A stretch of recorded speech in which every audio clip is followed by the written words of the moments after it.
안녕하세요. 책 읽어드리는 집사 백종환입니다.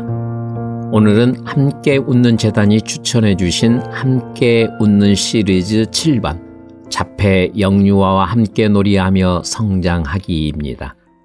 저자 남보람 선생님은 이화여대 특수교육을 전공하셨고 이대 대학원에서도 자폐 범주성 장애 영아를 위한 놀이 중심의 MDBI 부모교육 프로그램의 개발 및 적용으로 박사 학위를 받으신 분인데요. 남보람 선생님은 지금도 공립유치원에서 특수교사로 근무하시면서 완전 통합을 지향하는 철학을 실천하고 계시는 분입니다.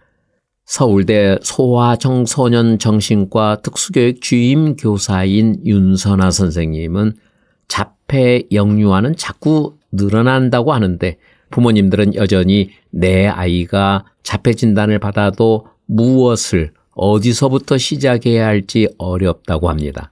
빨리 발견하고 빨리 잘 개입하면 아이가 더 많이 좋아질 수 있다고 하는 말을 믿어보며 빨리 할 준비를 했어도 어떤 게 잘하는 것인지를 판단하기는 더 어렵다 했습니다.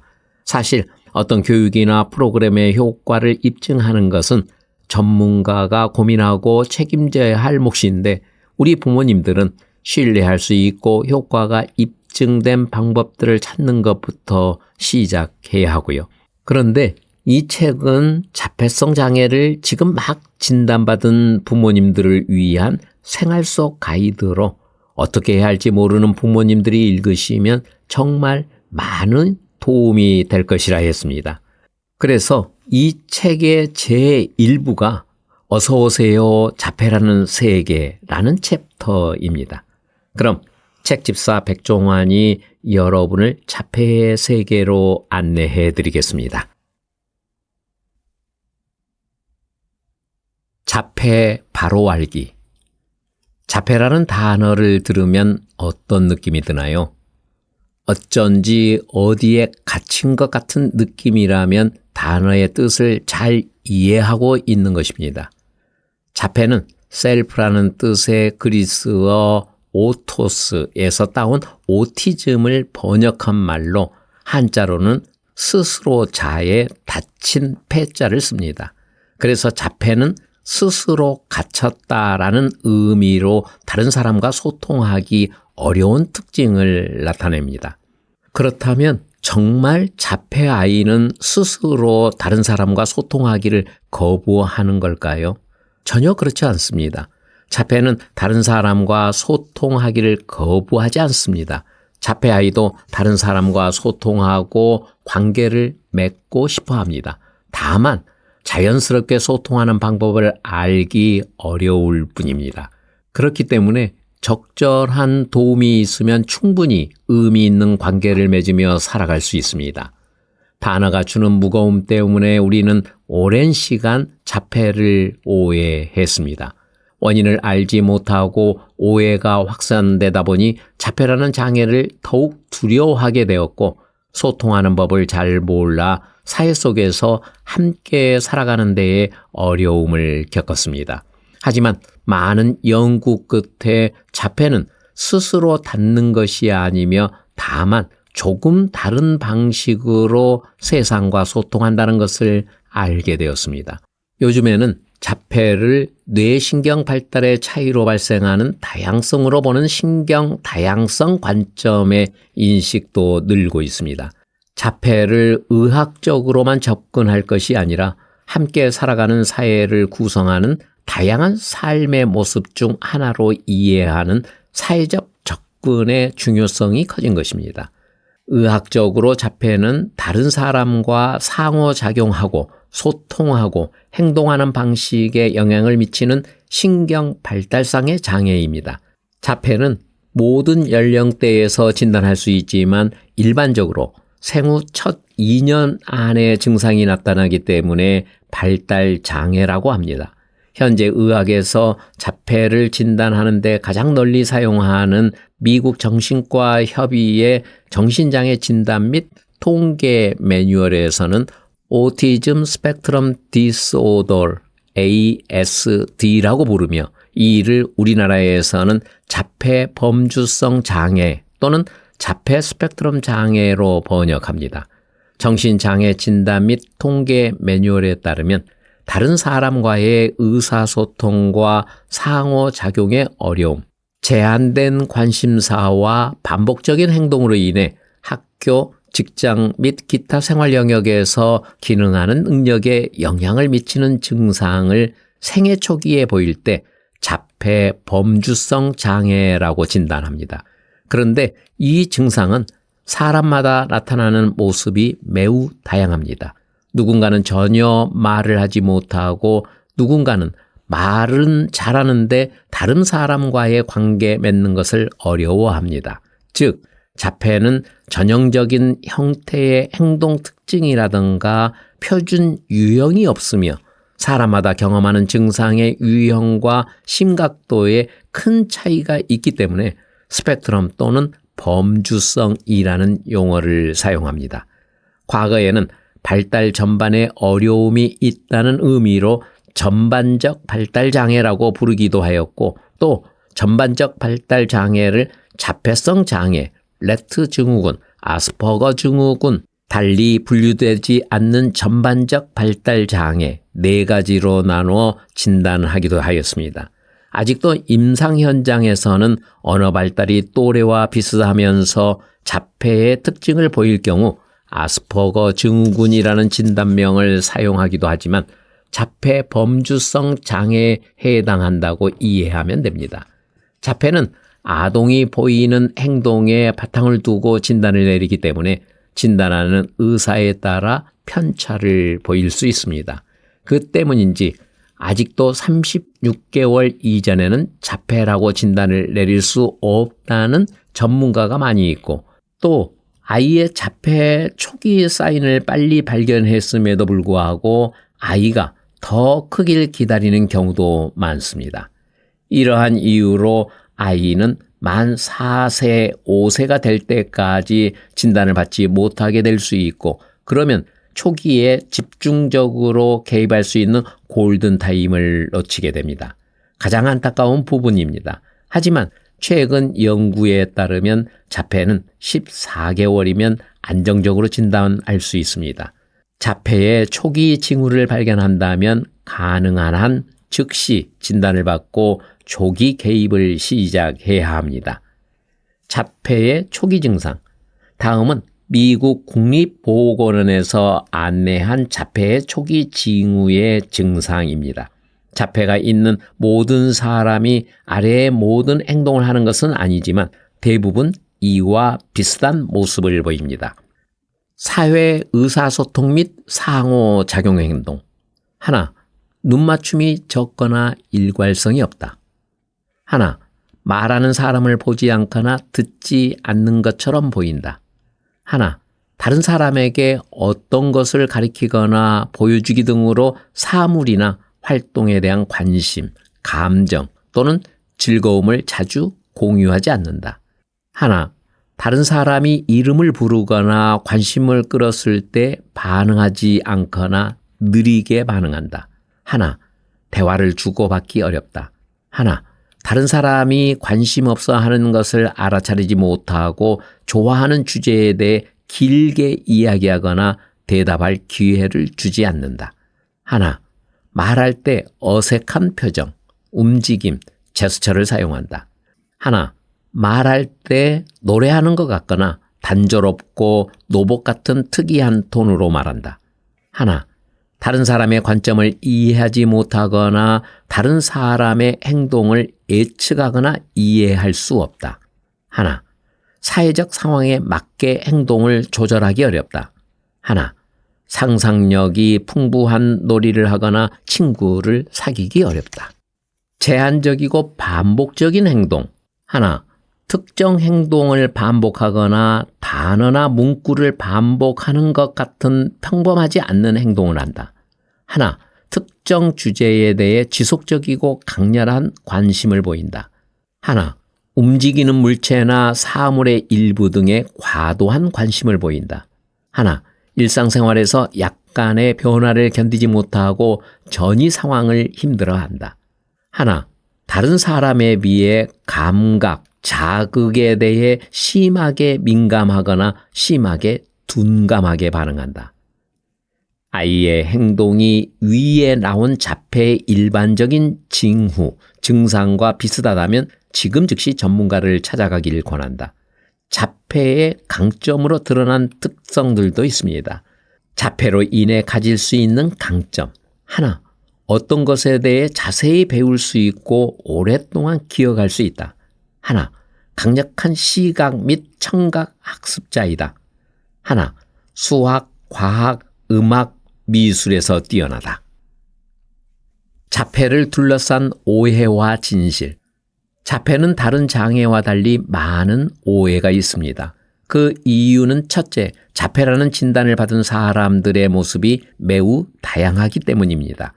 자폐가 있는 사람 중에 말을 한마디도 못하는 사람도 있지만 또래보다 더 잘하는 사람도 있습니다. 다른 사람의 눈에 띄도록 손을 펄럭이거나 빙글빙글 도는 행동을 하는 사람도 있지만 얼핏 보면 행동에 문제가 없어 보이는 사람도 있습니다. 이런 다양한 스펙트럼으로 인해 우리가 자폐를 떠올릴 때 각자 머릿속에 떠오르는 모습이 모두 다릅니다. 누군가는 TV 드라마에서 본 이상한 변호사 우영우를, 누군가는 영화 레이맨에 나온 더스틴 호프먼을 생각할 수도 있습니다. 또 누군가는 사건, 사고, 뉴스에 나왔던 어느 자폐인을 떠올릴 수도 있습니다. 각자가 자폐에 대한 상이나 전형적인 모습을 다르게 떠올렸기 때문에 그동안 우리는 각자 다른 자폐 이야기를 하고 있었습니다. 둘째, 자폐에 대해 아직도 밝혀지지 않는 것이 많고 자폐의 특성과 원인에 대한 초기 발견자 및 연구자들의 잘못된 견해가 아직도 망령처럼 떠돌아다니고 있기 때문입니다.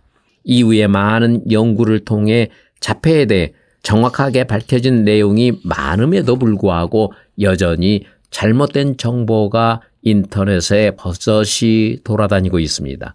그렇기 때문에 자폐에 대해서는 과학적으로 검증된 최신의 정확한 정보를 찾는 것이 필요합니다. 여기서 대표적인 오해 몇 가지를 함께 살펴보겠습니다. 자폐의 원인은 잘못된 양육 방식이다. 그렇지 않습니다. 1943년 학계에 자폐를 최초 보고한 레오 캐너가 자녀에게 애착이 없는 어머니 때문에 자폐 증상이 생긴다는 주장을 한 이래로 오해가 깊어져 1960년대에는 자녀에게 냉정하게 대하는 냉장고 엄마 때문에 자폐가 발생한다고 하였습니다. 하지만 이내 다른 연구자들이 이는 사실이 아니라는 것을 밝혔습니다. 그럼에도 불구하고 이러한 잘못된 주장은 오랫동안 부모에게 큰 죄책감과 부담감을 갖게 하였습니다. 자폐는 애착 형성이 실패해서 생긴 애착 장애가 아닙니다. 자폐 자녀를 둔 부모님의 양육 방식이나 애정은 다른 부모님과 전혀 다르지 않으며 이는 자폐 발생과 관련이 없습니다. 현재까지 밝혀진 바에 의하면 자폐는 신경 발달상의 문제로 임신 초기 뇌 발달 과정의 이상으로 발생하는 것으로 보고 있습니다.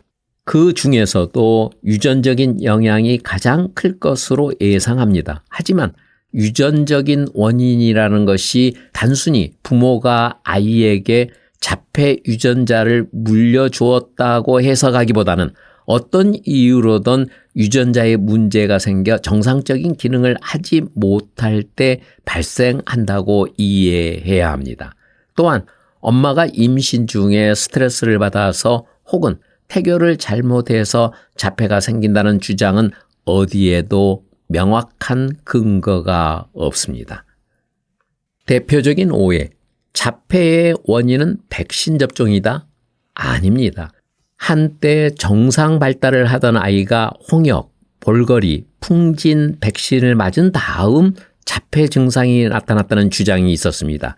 이에 따라 백신 접종으로 인해 자폐가 발생했다는 주장을 검증하기 위해 많은 연구가 이루어졌으나 연구 결과를 종합해 볼 때 백신 접종이 자폐에 영향을 미친다는 과학적인 증거는 없습니다.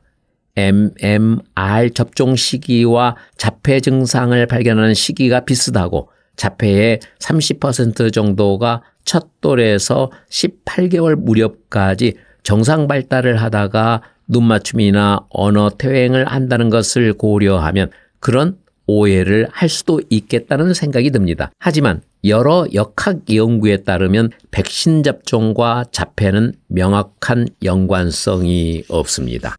대표적인 오해, 자폐 아동은 학습할 수 없다? 물론 자폐 아동도 학습할 수 있습니다.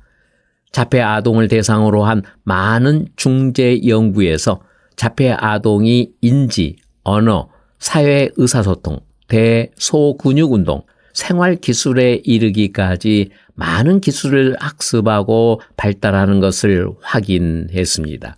대다수의 자폐 아동은 적절한 교육과 치료를 통해 학습할 수 있습니다. 자폐는 스펙트럼이 매우 넓어 스펙트럼의 한쪽 끝에서 학습이 어렵고 진전이 매우 느린 아이도 있을 수 있습니다. 하지만 가족과 전문가가 효과적인 교육 방법을 지속적으로 사용한다면 충분히 학습하고 발달이 진전될 수 있습니다. 아이와 가족의 삶은 느릴 수 있지만 꾸준히 개선될 수 있습니다. 대표적인 오해, 자폐 아동은 모두 특별한 재능을 하나씩 가지고 있다. 그렇지 않습니다. 영화나 TV에 나오는 자폐인은 대부분 특별한 재능을 하나씩 가집니다. 책 한 권을 통째로 외우거나 한눈에 수많은 조각의 개수를 셉니다. 달력의 날짜를 들으면 요일을 계산해 내기도 합니다. 그래서 아이가 자폐라면 어떤 특별한 재능이 있지 않을까 기대하기도 합니다. 확실히 어떤 사람은 놀라운 능력이 있기도 하지만 모두가 그런 것은 아닙니다. 자폐인은 시공간적인 능력, 신체 발달, 기계적인 암기력, 정리 및 조직화, 규칙 및 일과 유지하기 등의 다른 사람보다 강점을 보이기도 합니다.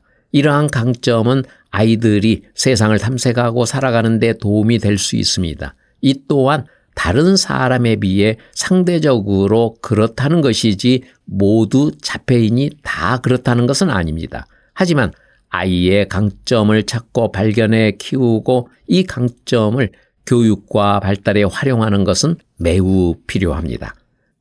대표적인 오해, 자폐를 극복하기 위해서는 치료를 빨리 많이 받아야 한다. 그렇지 않습니다. 일단 자폐는 극복할 대상이 아닙니다. 무언가를 극복할 대상으로 생각하면 이에 맞서 싸워야 합니다. 하지만 자폐는 치료해서 없앨 수 있는 성질의 것이 아니며 평생 함께 살아가야 하는 것입니다.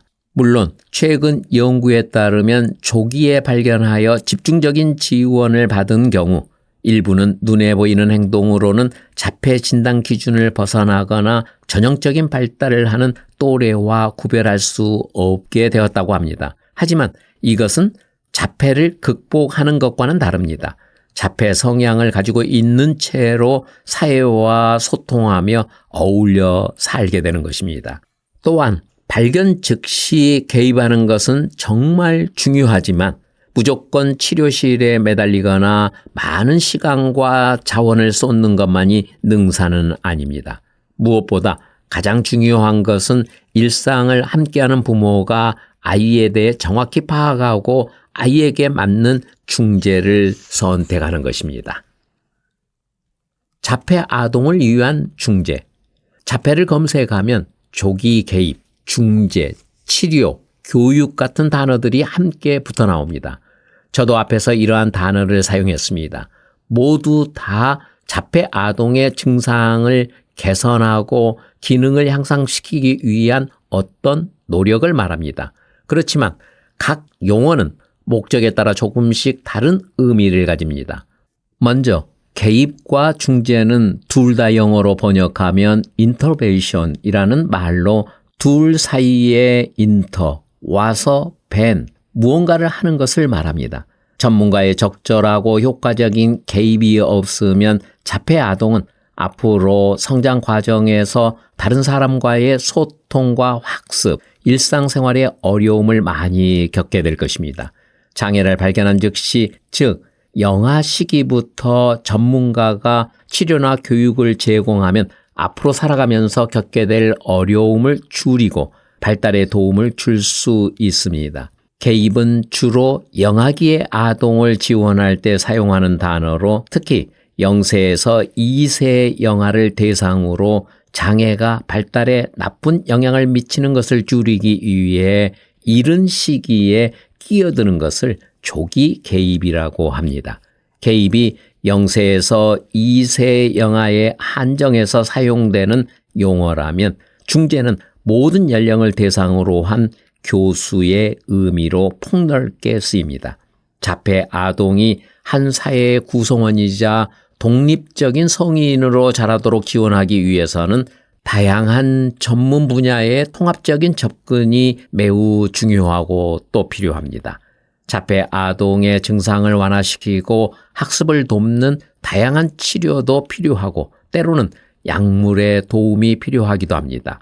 의사소통, 사회성, 인지 발달 및 놀이기술, 행동 문제 지원 등을 종합적으로 다루는 특수 교육도 필요하고, 가족이 장애 자녀를 잘 양육할 수 있도록 사회복지 지원도 필요합니다. 이렇듯 자폐 아동과 가족이 필요한 것을 채우고 앞으로도 질 높은 삶을 살 수 있도록 하는 모든 지원을 중재라고 이야기합니다.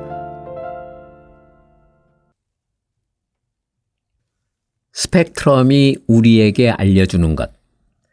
15개월 희주는 엄마 아빠가 아무리 불러도 반응이 없습니다. 그런데 이상하게 밖에서 청소차 소리만 나면 하던 일을 모두 멈추고 창문 앞으로 달려갑니다. 또 희주는 평소에 노래 듣는 것을 좋아합니다. 그런데 쇼핑몰에 데리고 가면 노래소리가 들리자마자 귀를 막고 소리를 지릅니다. 36개월 지원이는 천재라는 소리를 자주 듣습니다. 아무도 가르쳐주지 않았는데 스스로 1부터 100까지 숫자를 깨치더니 지난달부터 한글도 조금씩 읽기 시작했습니다. 말도 얼마나 잘하는지 하지 못하는 말이 없습니다. 지원이가 제일 좋아하는 놀이는 우주 탐험 놀이입니다. 블로그로 매일 화성 탐사선을 만들어 우주 여행을 가는 놀이를 합니다. 6살 유준이는 아직 말을 하지 못합니다. 하지만 스마트폰에 있는 AAC, 보안 대체 의사소통 어플을 사용해서 자신이 원하는 것을 표현할 수 있습니다.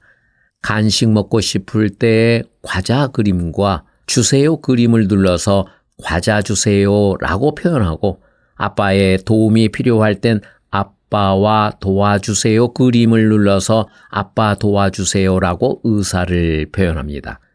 여기 세 아이가 있습니다.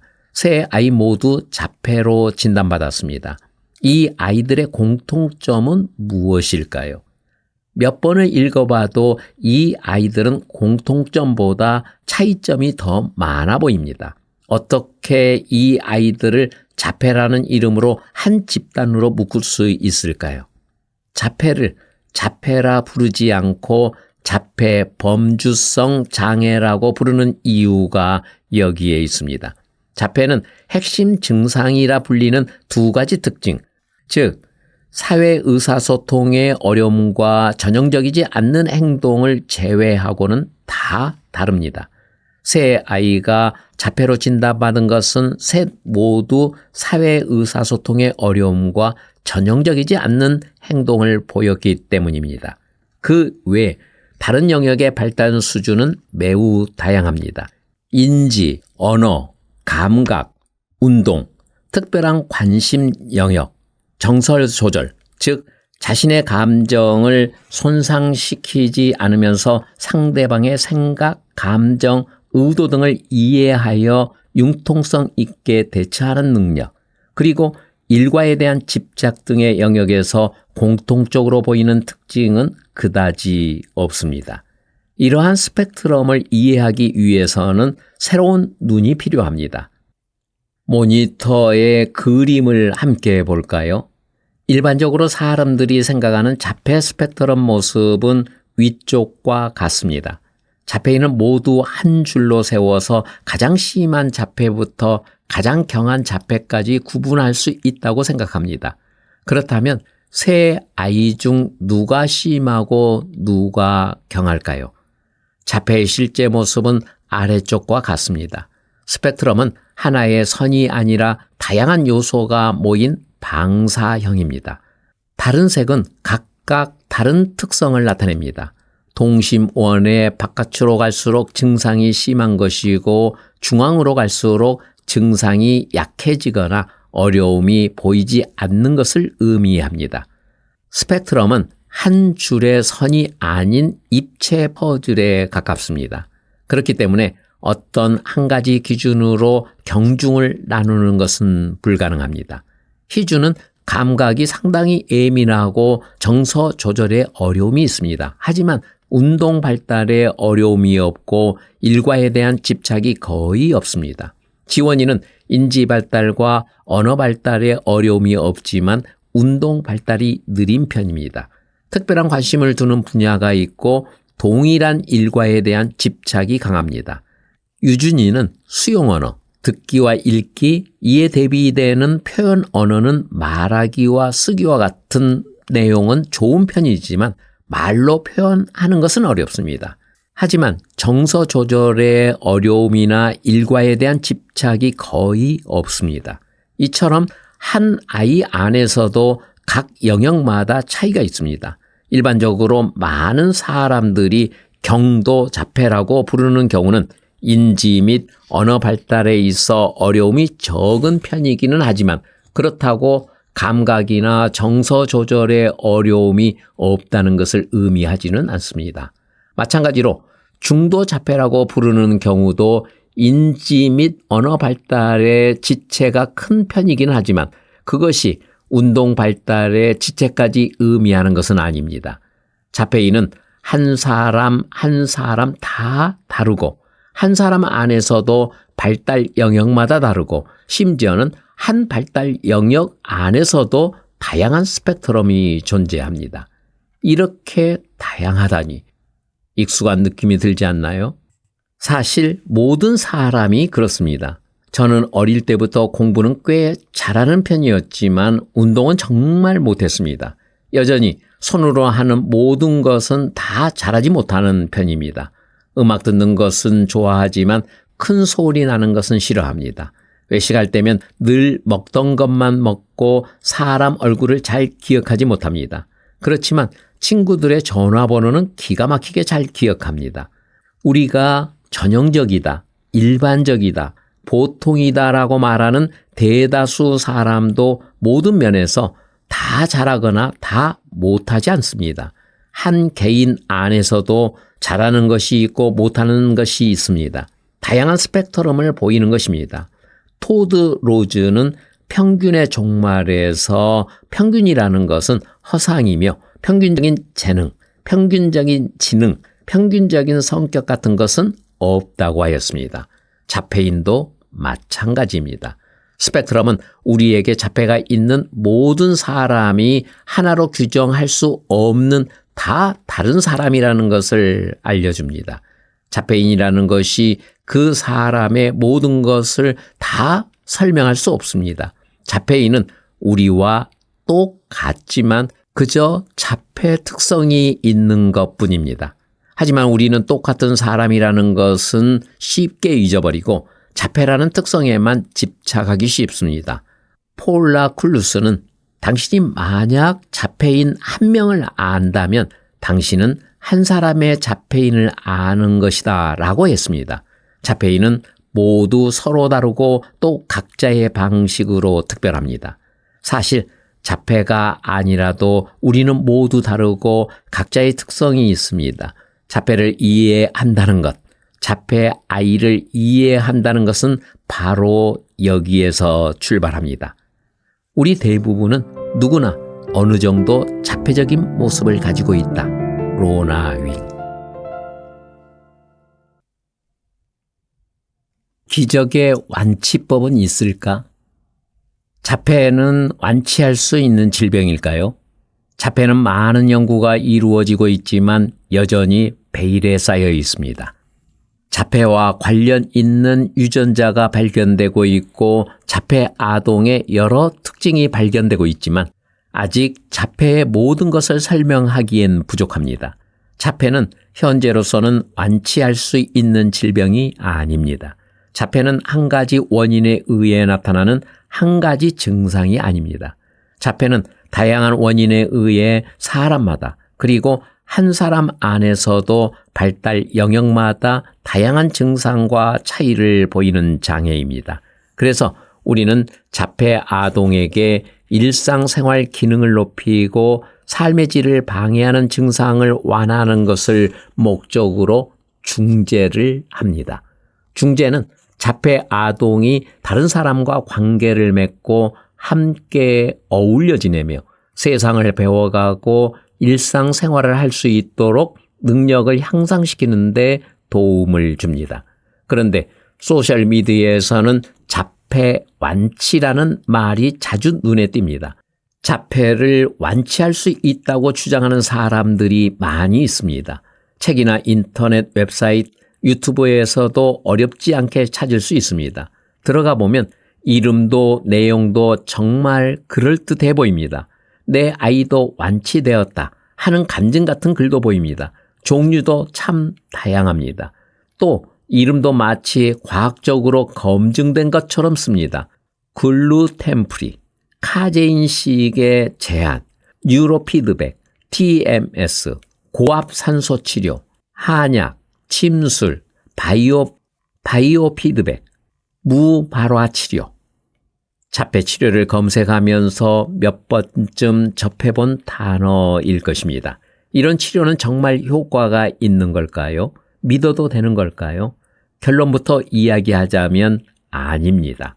기적의 완치법은 없습니다. 수많은 과학자들이 자폐의 원인과 치료법을 찾기 위해 연구에 몰두하고 있습니다. 만약 정말 그 방법이 자폐를 완치할 수 있는 방법이라면 그 치료법을 개발한 사람은 벌써 노벨상을 받았을 것입니다. 그래도 후기가 버젓이 올라와 있는데요. 네, 믿으면 위험합니다. 인터넷에 돌아다니는 정보는 100% 신뢰할 수 있는 정보만 있는 것이 아닙니다. 검색창에서 발견한 맛집은 진짜 맛집일 수도 있지만 음식점에서 돈을 받고 홍보하는 곳일 수도 있듯이 우리가 찾는 정보는 과학적으로 검증되지 않는 정보일 수 있습니다. 잘못된 정보는 유익하기는커녕 오히려 유해할 수 있습니다. 옆집 아이도 효과가 있다고 하던데요. 옆집 아이는 정말 우리 아이와 같은가요? 자폐 스펙트럼이 다양한 만큼 그 다양한 많은 사람들에게 효과를 보여야 진짜 효과가 있는 것입니다. 그리고 무엇보다 그 효과를 재현하고 과학적으로 검증이 되어야 가치가 있는 것입니다. 왜 유독 자폐와 관련해서는 이상한 정보가 많은 걸까요? 이건 다 자폐가 가진 특성 때문입니다. 부모님 입장에서는 효과가 있다고 밝혀진 중재 방법은 있지만 변화가 미미해 보이고 당장 아이와 소통이 힘든데 앞으로도 평생 이렇게 살아야 한다니 얼마나 막막한가요? 그러니 아직 완벽하게 효과가 입증되지 않았다 하더라도 지푸라기라도 잡는 심정으로 해보고 싶은 마음이 큽니다. 마치 암 환자가 항암 치료를 받으면서 민간요법을 찾아 헤매듯 전문가는 전문가의 일을 하고 부모인 나는 신랄 같은 해결책이라도 찾을 것일 수도 있습니다.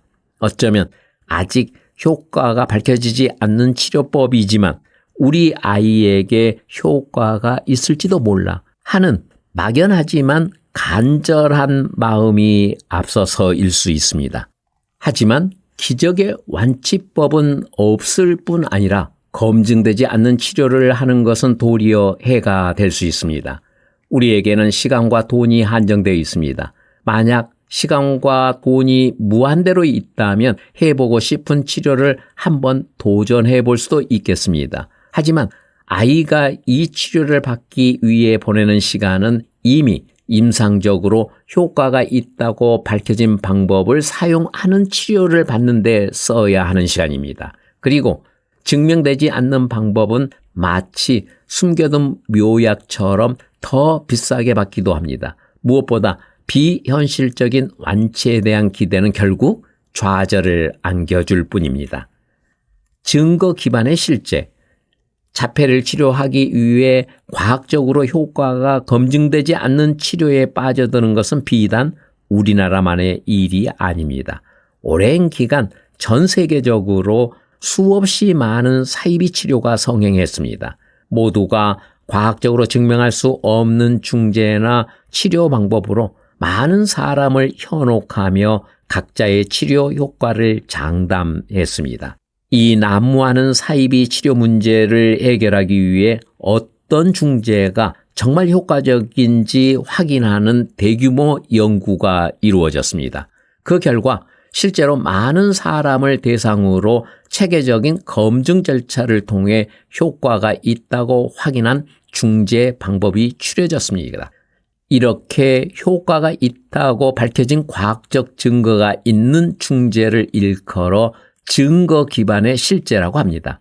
자폐는 완벽한 치료법은 없습니다. 그러나 조기에 증거 기반의 실제를 활용하여 개입하면 자폐 아동은 효과적인 의사소통 방법을 배우고 일상생활 기술을 익히고 가족생활에 참여하고 학교 생활을 성공적으로 할 수 있습니다. 물론 모든 자폐 아동에게 꼭 맞는 단 하나의 왕도는 없습니다. 하지만 분명히 많은 아이들에게 효과가 있다고 널리 알려진 중재가 있고 그 중에서 아이의 특성을 고려하여 선택할 때 좋은 성과를 얻을 확률이 높아집니다.